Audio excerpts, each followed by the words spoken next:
À l'origine, Dieu a créé les cieux et la terre. Puis il a dit « Faisons l'homme à notre image ». La Bible le nomme Adam. Il serait notre père à tous. Aujourd'hui, la génétique évoque l'existence d'un Adam scientifique. Des indices microscopiques dans notre ADN relient chaque habitant de la planète de sexe masculin au même homme, un lointain ancêtre commun. Pour comprendre comment c'est possible, nous devons découvrir le paradis perdu de cet Adam scientifique.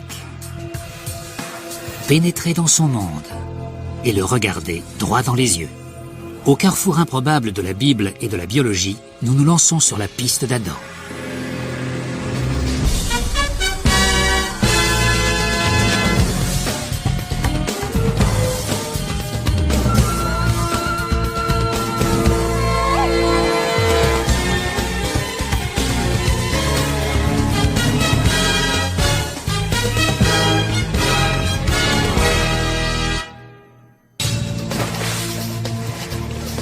Nous avons tous une apparence si différente que l'idée même d'une parenté entre tous les hommes semble inconcevable.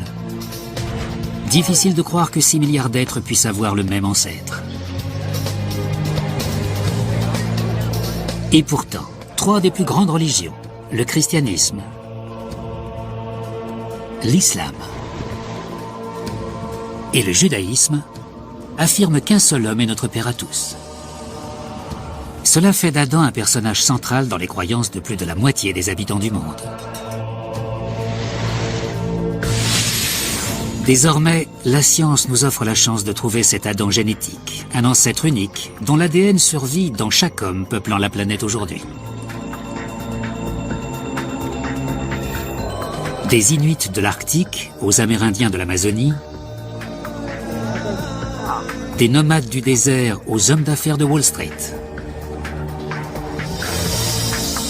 Spencer Wells, un généticien qui collabore avec le National Geographic, nous emmène dans une quête dont le but est d'identifier l'Adam génétique et de révéler en quoi il était si exceptionnel qu'il a pu engendrer tous les hommes de la planète.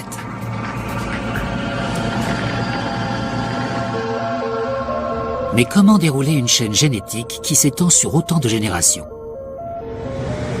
Une chaîne qui remonte jusqu'aux racines de l'arbre généalogique de l'humanité.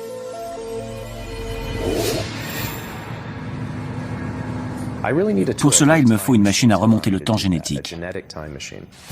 Les généticiens ont justement mis au point un tel outil, un moyen de suivre la piste de l'ADN dans le passé. Notre quête va dévoiler les secrets génétiques d'une galerie de personnages pour le moins inattendus. L'un des plus grands guerriers de l'histoire. L'un des pères fondateurs de l'Amérique. Même un prince éthiopien qui prétend descendre d'un antique souverain biblique. Qu'est-ce qui relie ces hommes à l'Adam scientifique? Leur ADN. La majorité de nos gènes est un mélange de tous nos ancêtres. C'est ce qui rend chacun d'entre nous unique. Mais il existe une portion de notre code génétique qui reste presque inchangée, le chromosome Y. Cette partie de l'ADN que seuls les hommes possèdent. Il se transmet pratiquement tel quel de père en fils, comme un nom de famille. Le chromosome Y relie tous les hommes vivants aujourd'hui à ceux qui ont vécu dans le passé. Ce petit bout d'ADN nous permet de remonter dans le temps pour voyager dans l'histoire de l'humanité. De nos jours, on utilise l'ADN pour déterminer si un homme est bien le père biologique d'un enfant. Pourrait-il établir un lien entre les milliards d'hommes peuplant la planète aujourd'hui et un ancêtre unique? Pour Spencer Wells, la réponse est oui. Le chromosome Y peut nous dévoiler les origines des hommes du monde entier. D'Afrique en Amérique, toutes les branches de l'arbre émanent d'un tronc unique. Le chromosome Y fait le lien entre les hommes d'aujourd'hui et leurs ancêtres communs.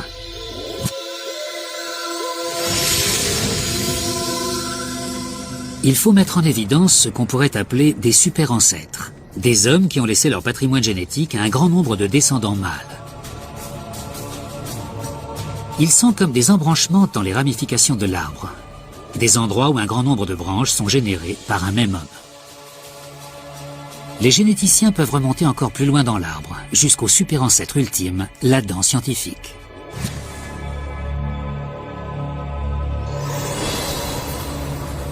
Notre enquête débute dans un endroit surprenant, avec un super-ancêtre qui a transmis son ADN à des millions d'hommes. Il a laissé un tel héritage génétique que Spencer Wells pense pouvoir retrouver sa trace dans un bar de San Francisco. Le Bayview Boat Club est le point de rencontre d'un groupe d'immigrés mongols. Ces hommes s'autoproclament descendants du grand empereur mongol Gengis Khan. Combien de gens en Mongolie pensent avoir un lien de parenté avec Gengis Khan? Tout le monde? Tout le monde. Cela semble présomptueux de leur part, un peu comme si tous les Américains se prétendaient les descendants de George Washington. Mais si cette affirmation est valide scientifiquement, ces hommes ont un ancêtre commun qui a vécu il y a des générations. Ce serait la première étape de notre voyage jusqu'à Adam. Ça vous intéresse de savoir si vous avez un lien de parenté avec Gengis Khan? Alors allons-y. Explorer les mystères de l'ADN commence par une opération toute simple. Ça ressemble à une brosse à dents et il suffit de la sortir et de faire comme ça. Avec quelques cellules prélevées à l'intérieur de la joue, Spencer Wells peut percer les secrets de notre passé génétique. Grâce à ces quelques gouttes de salive, Spencer Wells espère établir une connexion génétique entre ces hommes et un célèbre guerrier ayant vécu 8 siècles plus tôt à des milliers de kilomètres.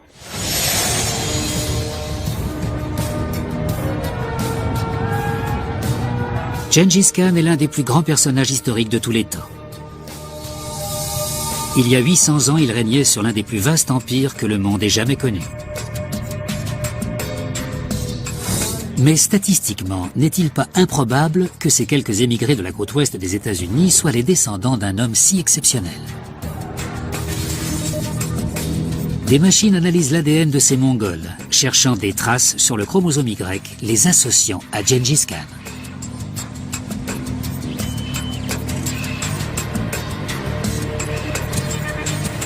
Les probabilités de mettre en lumière un lien de parenté semblent infinitésimales. Mais Spencer Wells a des nouvelles surprenantes. On a les résultats. Il a trouvé la preuve que 2 des hommes du groupe sont bien les descendants de Gengis Khan. Voici tes résultats. Ceux de Sarandorj et ceux de Batour-Toumour. Mais au nom de quoi Spencer Wells conclut-il à une lointaine parenté? Il ne connaît pas ces hommes ni leur arbre généalogique, et il n'a bien sûr pas à sa disposition l'ADN de Gengis Khan. Pourtant, il estime que le chromosome Y confirme le lien génétique. À la fin des années 90, Spencer Wells a organisé une série d'expéditions sur les terres de Gengis Khan, dans les steppes et les montagnes d'Asie centrale. Quand les scientifiques de l'équipe ont étudié les chromosomes Y des hommes de la région, ils ont fait une découverte stupéfiante. Plus de 8% des hommes sont cousins. Les chiffres sont incroyables. Environ 16 millions d'hommes de la région sont les descendants d'un ancêtre mâle commun. Comment un petit bout d'ADN peut-il révéler un détail aussi fondamental sur autant d'individus? La réponse, les mutations génétiques.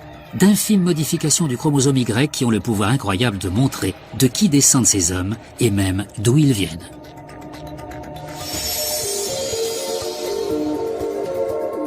La plupart du temps, le chromosome Y est transmis intact de père en fils, comme un nom de famille. Mais parfois, il subit de légers changements. Tout comme l'orthographe du nom peut évoluer au fil du temps. Occasionnellement, une mutation sans conséquence apparaît sur le chromosome Y d'un homme. Tous ses fils héritent de cette particularité, puis tous leurs fils, et ainsi de suite. Tous ses descendants seront donc marqués par ce détail génétique. Voilà comment Spencer Wells a constaté que 16 millions de gens étaient cousins. Leur chromosome Y présentait les mêmes mutations. Cela signifie qu'ils sont les descendants d'un seul homme, un super ancêtre d'Asie centrale. Mais qui était-il? Spencer Wells et d'autres détectives généticiens ont assemblé les pièces du puzzle. Les mutations sont concentrées en Mongolie et remontent à près de 1000 ans.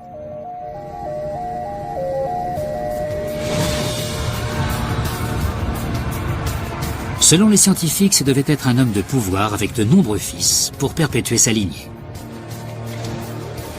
Tous les indices désignent un homme, Gengis Khan. Ces preuves sont indirectes mais incontestables. L'empire de Gengis Khan s'étirait du Kazakhstan à la Corée. Il a fondé une dynastie qui a survécu sur plusieurs générations. Ses fils et petits-fils ont eu le pouvoir et la possibilité de propager son chromosome Y. Tandis que ces armées envahissaient l'Asie centrale, elles ont exterminé leurs ennemis et souvent, dit-on, pris leurs femmes. En conséquence de quoi, beaucoup d'enfants sont nés porteurs du chromosome Y de Gengis Khan et les lignées d'autres hommes ont été rayées de la carte. Nul ne sait où a été enterré le corps et donc l'ADN de Gengis Khan. Mais les mutations de son chromosome Y survivent dans ses descendants actuels. Les recherches montrent que le chromosome Y peut nous faire dérouler le fil génétique sur plusieurs siècles.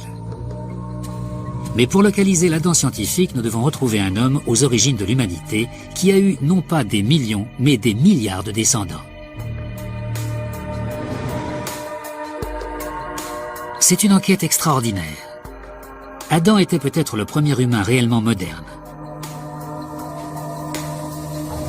Nous pourrons retrouver son Éden et reconstituer son visage.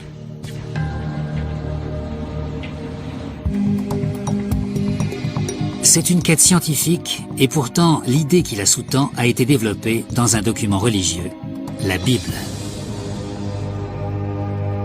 Des siècles avant l'ère de la génétique, le livre de la Genèse nous parle d'un homme qui serait notre ancêtre à tous.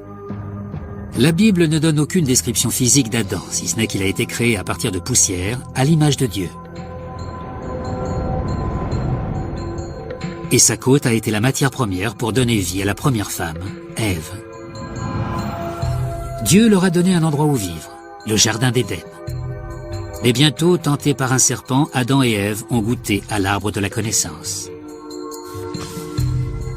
Et Dieu les a chassés du paradis. Adam et Ève ont eu des enfants. Et selon la Bible, cette famille originelle s'est agrandie jusqu'à inclure tous les humains actuels.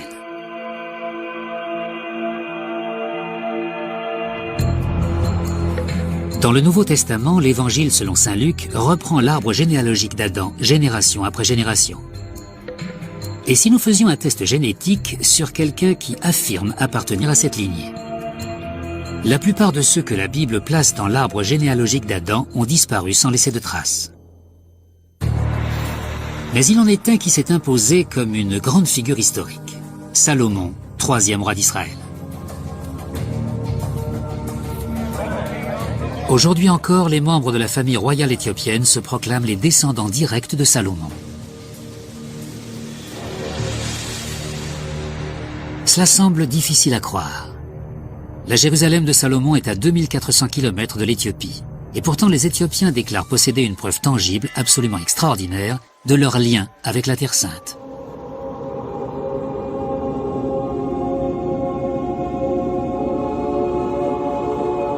L'Arche d'Alliance aurait contenu les 10 tables de la loi, les commandements, qui reprennent la parole divine. La légende veut que l'Arche ait été entreposée dans un temple construit par Salomon à Jérusalem, jusqu'à ce qu'elle soit accaparée par Ménélik, fils de Salomon, et plus tard emmenée dans une petite église à Aksum, dans le nord de l'Éthiopie.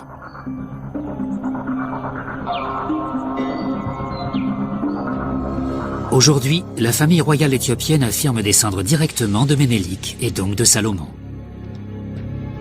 Si c'est la vérité, son arbre généalogique est directement relié à la lignée biblique d'Adam. Pour le vérifier, il nous faut la coopération d'un membre de cette famille. En 1974, l'empereur éthiopien Haïlé Sélassié a été déposé et la famille royale s'est exilée à l'étranger. Nous avons retrouvé un prince qui a accepté de participer à notre étude sous couvert d'anonymat.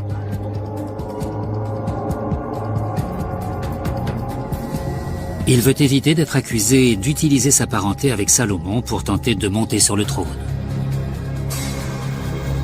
En secret, le prince se soumet donc à un test ADN. Quelques cellules récoltées dans sa joue nous catapultent dans le passé. Ces gènes peuvent révéler l'origine de ses ancêtres. Vont-ils prouver qu'il descend de Salomon? Les résultats sont intrigants. Les mutations du chromosome Y du prince tendent à confirmer ces allégations. Elles indiquent une ascendance moyen-orientale, mais ne sont pas une preuve irréfutable. Avec Gengis Khan, nous avons 16 millions de Mongols remontant à un seul homme. Mais pour Salomon, un seul prince éthiopien.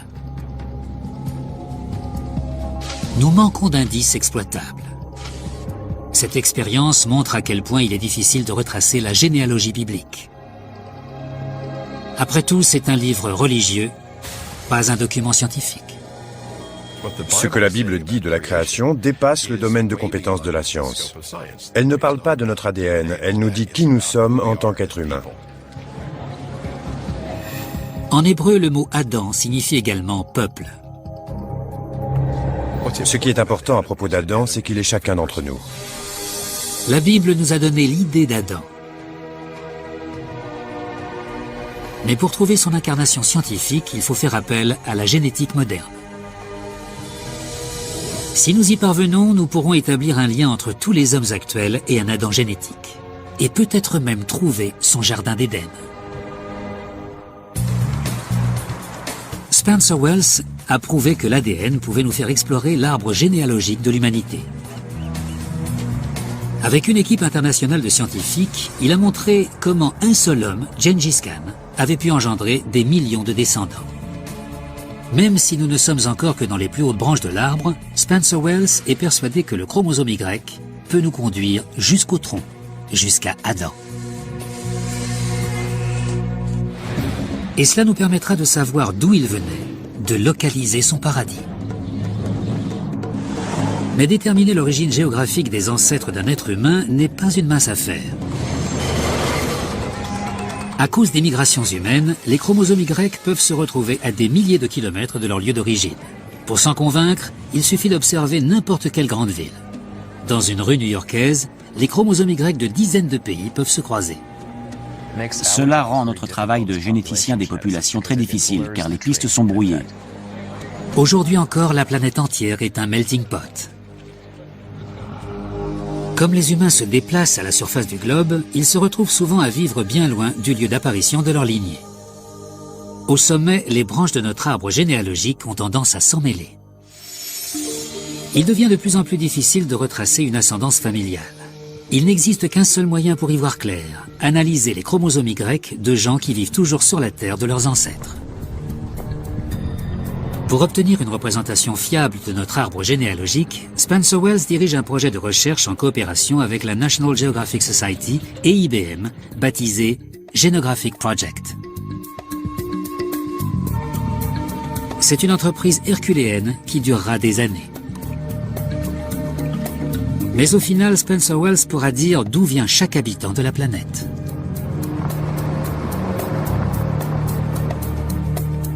Avec ses collègues, il a quadrillé le monde entier pour collecter des échantillons d'ADN.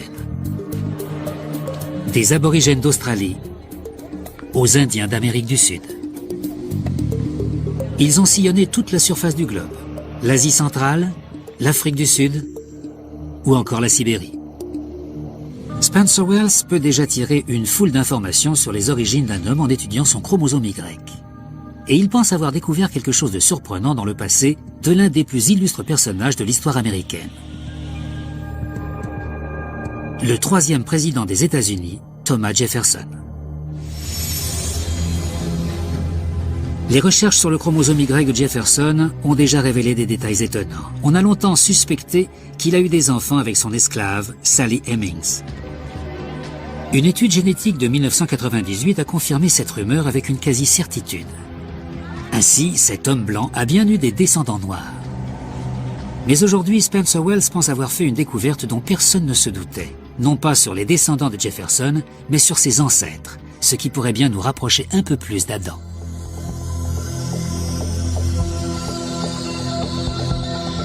Wells a remarqué que les mutations du chromosome Y de Jefferson ne semblaient pas européennes. Mais d'où venaient donc ses ancêtres? Pour en avoir le cœur net, Spencer Wells a besoin d'un échantillon d'ADN. La piste le mène jusqu'en Virginie. L'un des plus proches parents vivants de ce père fondateur de l'Amérique vit à Fries. Connaissez-vous vos ancêtres? Savez-vous de qui vous descendez? De Thomas Jefferson. Odin Jefferson a le même nom que le président. Il a également hérité de son chromosome Y. Ça ne fait pas mal. Il suffit de frotter ça à l'intérieur de la joue, vous raclez bien de haut en bas. Tout porte à croire que Jefferson était d'origine européenne. Les généalogistes ont fait remonter l'histoire de sa famille jusqu'à la France et à l'Angleterre médiévale. Mais le test montre quelque chose dont personne ne se doutait. Le chromosome Y de Jefferson ne le relie pas à l'Europe, mais au Moyen-Orient, là où se trouve le Liban et la Syrie actuelle. Selon toute hypothèse, l'un de ses ancêtres directs vivait dans un pays qui n'existe plus, la Phénicie, appelée Canaan dans la Bible. Jefferson avait une physionomie européenne, mais son chromosome Y décrit une autre réalité. Il prouve que notre apparence physique ne nous dit pas vraiment d'où nous venons. Et il soulève la question de l'image traditionnelle d'Adam. Pendant des siècles, les peintres l'ont représenté sous les traits d'un Européen. Pour beaucoup d'entre nous, voilà le visage d'Adam tel qu'il apparaît sur le plafond de la chapelle Sixtine imaginée par Michel-Ange. Il ressemble à un bel Italien aux muscles saillants. Mais est-ce un portrait fidèle de l'ancêtre commun à tous les hommes?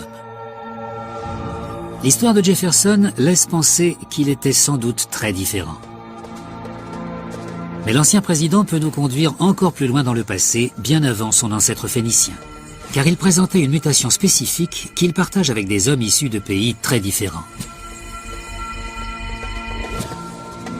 Avec les mêmes techniques que celles utilisées pour Gengis Khan, Spencer Wells peut établir un lien entre cette mutation et un ancêtre commun essentiel. Baptisé M9, il vivait il y a environ 40 000 ans. Selon Spencer Wells, cet homme pourrait être l'ancêtre de la moitié des hommes de la planète. Adam se rapproche.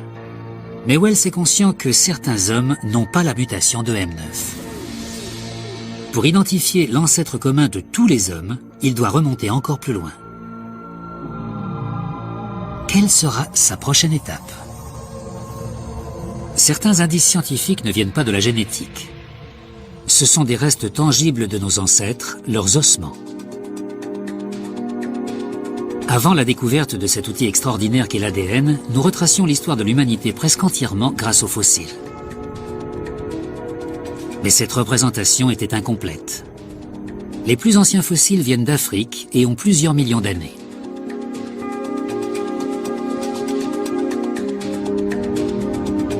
Mais des vestiges humains antiques ont été retrouvés dans d'autres sites, bien plus loin. Le Moyen-Orient a livré de très anciens fossiles humains. Et des restes préhumains ont été découverts en Asie. Les traces fossiles désignent 3 régions pouvant être le berceau de l'humanité. L'Asie, le Moyen-Orient et l'Afrique.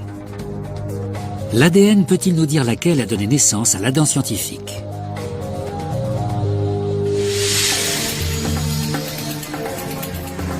Spencer Wells veut trouver un endroit où se croisent des individus originaires des 3 régions. En étudiant les routes commerciales du passé, il met la main sur un possible candidat. la petite île de Paté au large de la côte kenyane.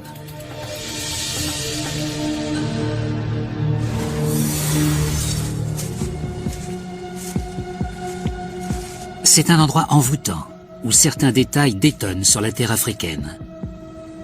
D'étranges ruines. C'est la mosquée principale. Elle était peinte en noir. On le voit encore. Des monuments qui pourraient être musulmans.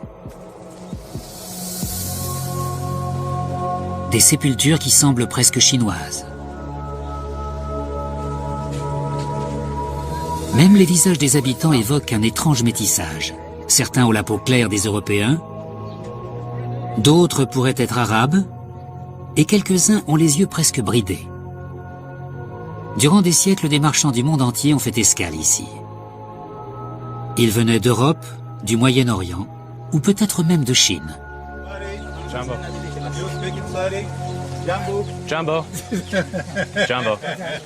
L'histoire a créé ici un melting pot génétique. En prélevant un échantillon d'ADN, nous pourrons en savoir beaucoup plus sur vos ancêtres.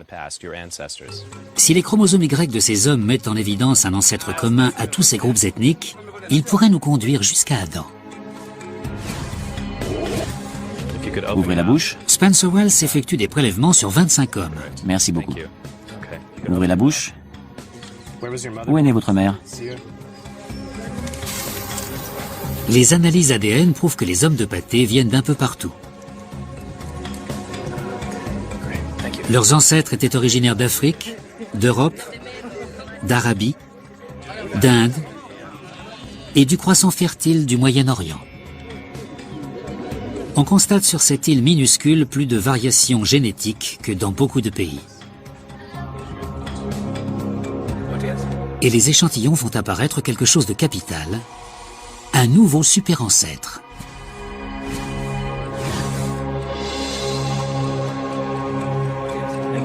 Bien que l'origine géographique des chromosomes Y soit très variée, ils ont presque tous un point commun. Une mutation particulière que les scientifiques appellent M168. Des hommes vivant sur toute la surface du globe possèdent cette même mutation. Gengis Khan et les Mongols de San Francisco l'ont, de même que Thomas Jefferson et Spencer Wells lui-même. Près de 3 milliards d'hommes présentent cette mutation, ce qui signifie qu'ils descendent tous du même homme. C'est un concept renversant. Gengis Khan a peut-être eu des millions de descendants, mais l'homme chez qui est apparue en premier cette mutation génétique en a eu des milliards. Nous approchons du pied de l'arbre. Cet homme M168 pourrait-il être Adam?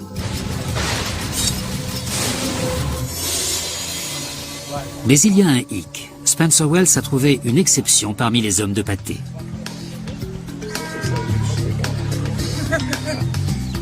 Son chromosome Y n'a pas cette mutation essentielle. C'est un détail qui change tout.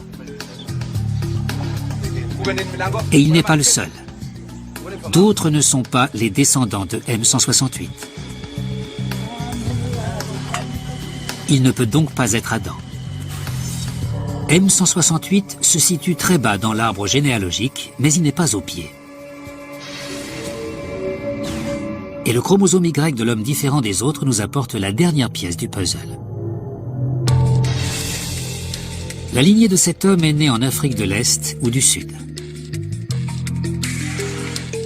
En comparant son chromosome Y à celui de milliers d'hommes du monde entier, on aboutit à une conclusion décisive.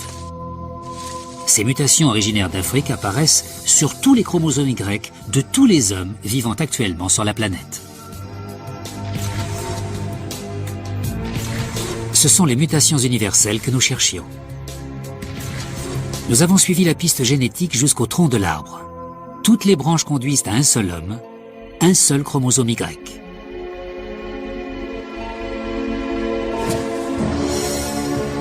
Il y a bien eu un ancêtre unique à tous les hommes actuels. C'est lui le super-ancêtre suprême, l'Adam scientifique.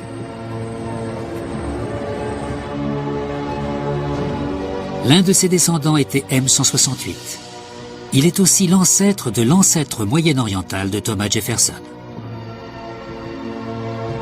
Il a donné naissance au chromosome Y de Gengis Khan. En résumé, tous les chromosomes Y du monde remontent à un homme africain.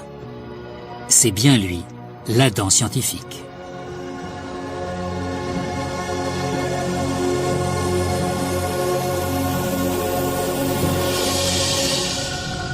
Au vu de la répartition géographique des chromosomes Y africains, Spencer Wells pense qu'il est né quelque part dans la région de la vallée du Rift, en Afrique de l'Est, peut-être en Tanzanie ou en Éthiopie. Selon lui, voici le pays natal de l'Adam scientifique, son jardin d'Éden.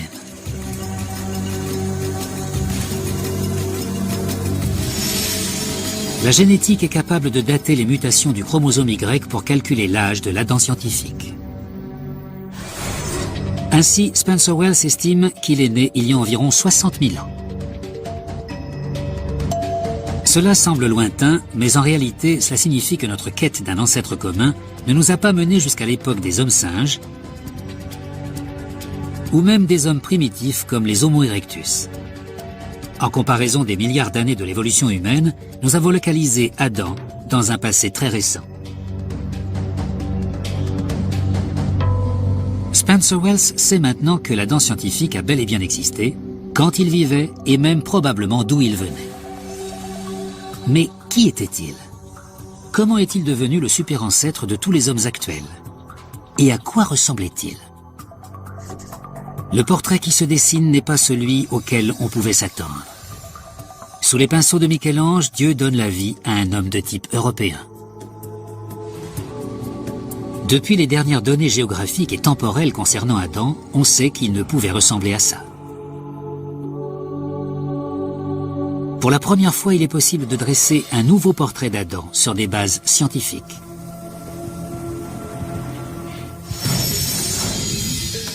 Des reconstructions faciales nous ont montré le visage probable des premiers humains.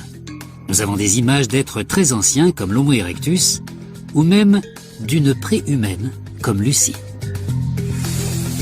Ces visages ont été recréés à partir de fossiles, mais il n'existe aucun crâne intact de l'époque d'Adam.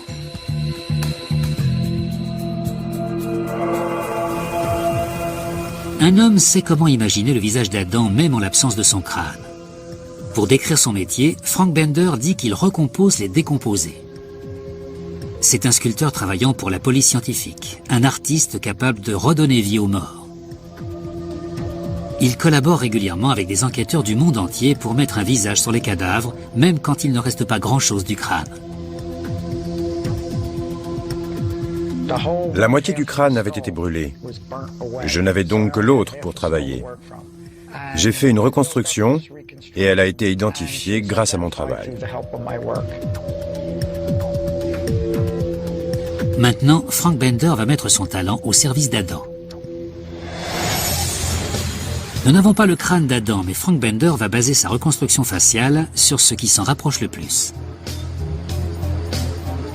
Il se rend donc au Muséum américain d'histoire naturelle à New York.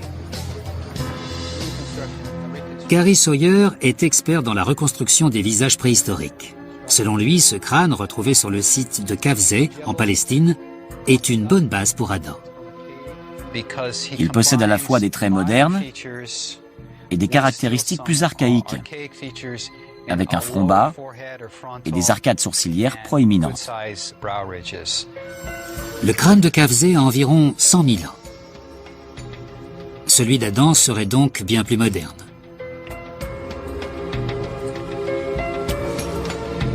Frank Bender va devoir évaluer ce que des millénaires d'évolution ont pu faire à la physionomie de l'homme de Kafzeh. Il utilise d'abord son expérience en médecine légale pour imaginer à quoi il ressemblait.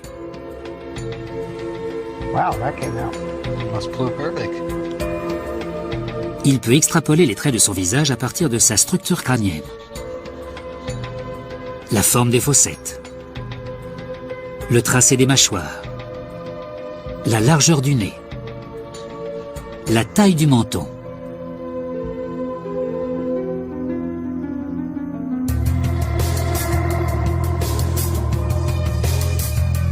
L'homme de Kafzeh a donc 100 000 ans. Pour reconstruire le visage d'Adam, Frank Bender doit donc actualiser son portrait de 40 000 ans. Au fil de l'évolution, la forme du crâne humain a été modifiée. Diminution de l'arcade sourcilière, position plus verticale du front et avancée du menton. Adam devrait être à mi-chemin entre cet homme d'autrefois et les humains d'aujourd'hui. Frank Bender doit donc trouver cette étape intermédiaire et pour cela, il lui faut un visage moderne à comparer au crâne ancien. Et pas n'importe quel visage. Il veut quelqu'un dont l'ascendance remonte presque directement à Adam. Spencer Wells sait où chercher. En Afrique de l'Est vit l'ethnie peu connue des Hadzabe. Spencer, Bano. L'ADN de ces hommes est un lien quasi direct jusqu'à Adam. Ils sont comme une fenêtre sur son monde. Et un indice sur l'allure qu'il devait avoir.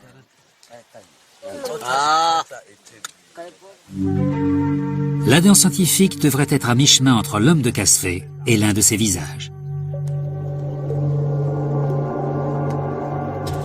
Comme celui du chef de la tribu Hadzabe, Julius Indaya, Ume.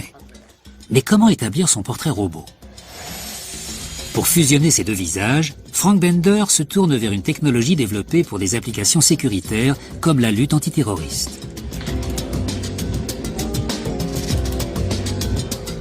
Les logiciels de reconnaissance faciale mesurent les caractéristiques qui rendent un visage unique.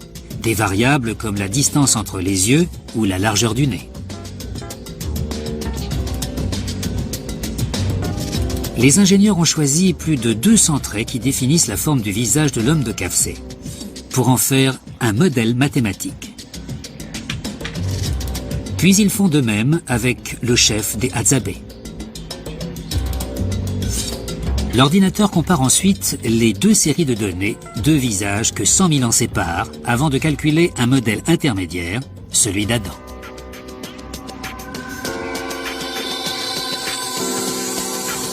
Une imprimante convertit le modèle informatique en un crâne en 3 dimensions. Au fur et à mesure que sortent les feuilles, une tête reconstituée émerge. Frank Bender s'en servira de point de départ pour donner enfin un visage à Adam. Mais les Hadzabe peuvent nous apporter bien plus qu'une idée de l'allure de l'Adam scientifique. Ils sont une porte ouverte sur sa vie et peuvent nous révéler en quoi Adam et ses descendants étaient si exceptionnels qu'ils ont pu engendrer tous les hommes de la Terre.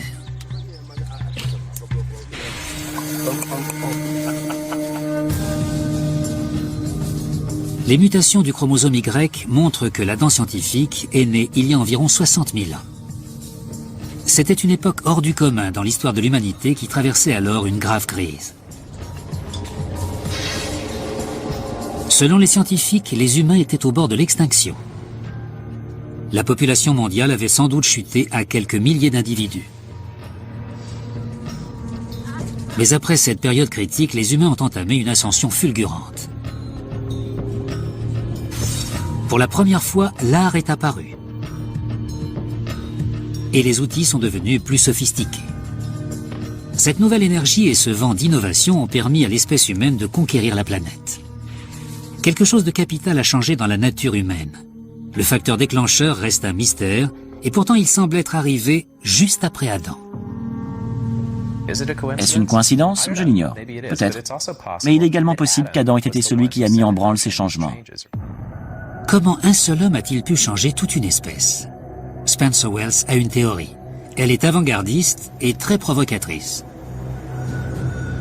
Il pense qu'Adam a pu être le premier être humain ayant la capacité de penser comme nous, le premier véritable homme moderne. Et s'il le pouvait, il remonterait dans le temps pour le prouver. Pour l'heure, l'ethnie des Hadzabe en Tanzanie est la meilleure solution dont nous disposons. Elle nous permet une plongée directe dans l'époque d'Adam. En tant qu'êtres humains, les Hadzabe sont aussi modernes que les autres habitants de la planète. Mais leur société perpétue le mode de vie des premiers hommes modernes à l'époque d'Adam.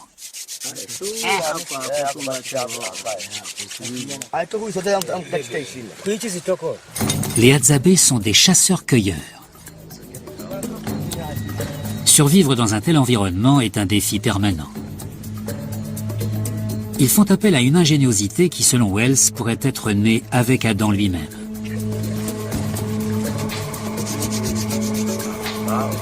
Ces Hadzabe ressemblent sans doute à Adam et son clan se préparant pour la chasse.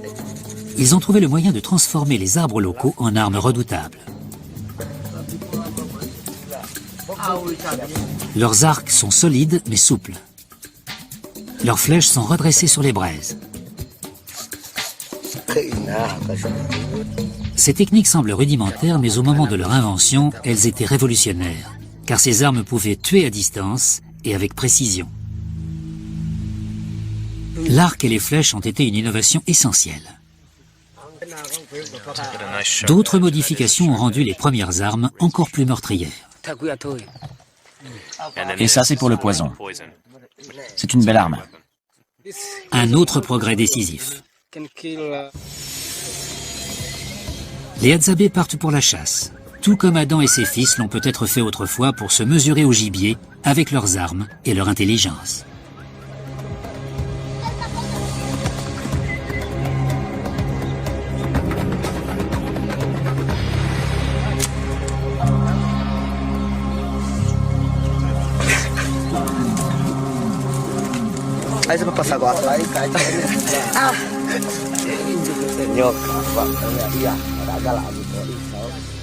Les techniques de chasse des Hadzabe sont efficaces, mais elles ont dû être inventées et développées par quelqu'un. Quelqu'un qui a eu l'idée d'aller au-delà des savoir-faire utilisés par sa tribu jusque-là. Spencer Wells pense qu'Adam lui-même a été le premier à faire preuve d'une telle intelligence. La culture de l'innovation est l'une des clés de la réussite de l'espèce humaine. Mais une autre compétence a donné un coup de pouce à ce génie. Le langage. Selon Spencer Wells, Adam pourrait avoir eu une capacité inédite à utiliser un langage complexe. Et justement, les Hadzabe peuvent nous faire découvrir comment parlait Adam.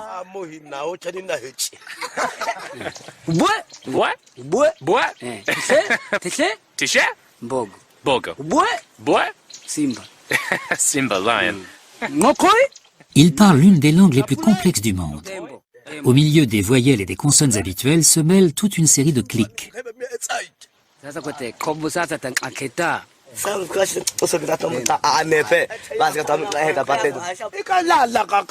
Leur langue est bien plus élaborée que la plupart des langues modernes, ce qui laisse penser qu'elle existe depuis plus longtemps. À titre de comparaison, l'anglais possède une trentaine de sons différents, tandis que les langues à clics en comptent plus d'une centaine.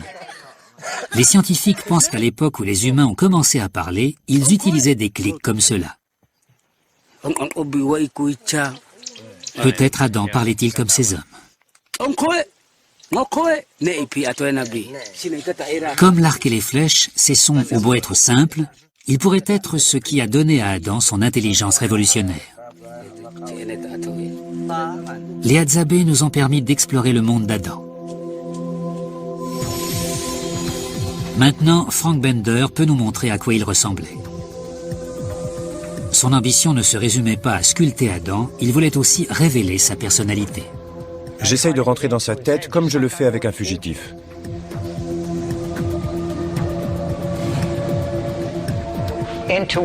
L'intuition est une passerelle entre l'art et la science. C'est le ciment qui fait tout tenir, ce qui donne cette vie, cette étincelle.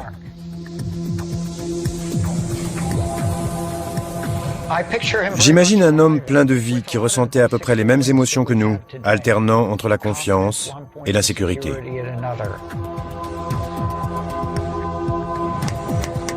Enfin, Spencer Wells se trouve face à face avec celui qu'il traque depuis des mois. Un nouveau portrait de l'ancêtre commun à tous les hommes actuels. Adam.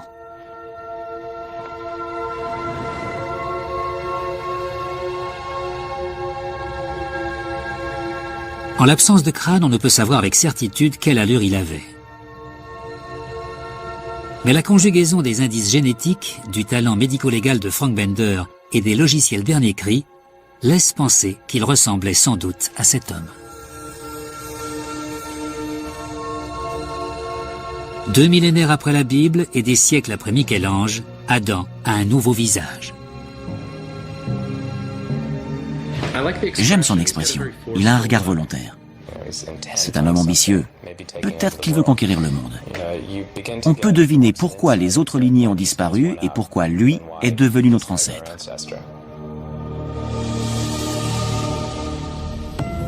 La science ne peut nous dire en quoi Adam était différent.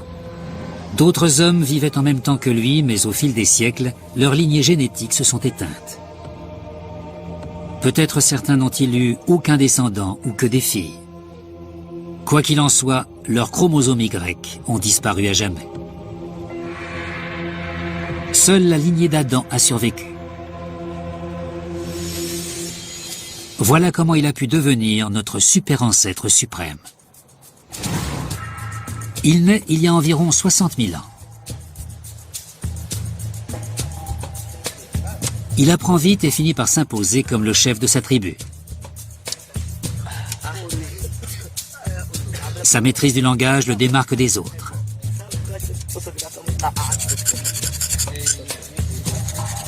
Il invente peut-être des armes plus puissantes ou prend le commandement des parties de chasse en mettant au point de nouvelles stratégies. Mieux que les autres hommes, il sait protéger sa famille et sa tribu, ce qui le rend très populaire auprès des femmes. Il a plus de descendants que les autres. Ses fils héritent non seulement de son intelligence, mais aussi bien sûr de son chromosome Y. Comme avec Gengis Khan et ses fils, les chromosomes Y d'Adam commencent à se propager à travers la population et son intelligence donne à ses descendants la capacité de quitter l'Afrique pour peupler le reste de la planète. Il y a environ 50 000 ans, nous avons commencé à nous disséminer au-delà de l'Afrique. Certaines populations sont parties à cette époque et très vite, elles ont atteint des régions aussi éloignées que l'Australie. Il n'a suffi que quelques milliers d'années. Et 1 ou 2 millénaires, ce n'est rien. Et Spencer Wells peut faire remonter ce moment clé à un Adam scientifique. Ce n'est pas l'homme créé par Dieu dans la Genèse. Mais aujourd'hui, des siècles après la Bible, la science a confirmé l'authenticité de l'idée de base de la Bible. Il y a bien eu un homme dont l'ADN survit dans chaque homme vivant sur la Terre aujourd'hui. Son jardin d'Éden était sans doute l'Afrique de l'Est. D'autres humains avaient vécu avant lui, mais ce n'est qu'après lui que l'homme est devenu vraiment moderne. L'Adam scientifique unit tous les hommes actuels. De Bono à Nelson Mandela, de Tiger Woods à David Beckham, d'Oussama Ben Laden au Dalai Lama. Dans les faits, nous sommes tous les membres d'une même famille élargie. Nous sommes tous cousins. Et selon certains, c'est justement le message de la Genèse. Adam représente chacun d'entre nous et c'est en cela qu'il est important. Non pas Adam en tant qu'individu, mais parce qu'Adam est chaque individu. Nous sommes tous Adam. En identifiant l'Adam scientifique, le chromosome Y n'a pas seulement uni tous les hommes. Il a aussi trouvé un terrain d'entente entre les mondes de la science et de la foi.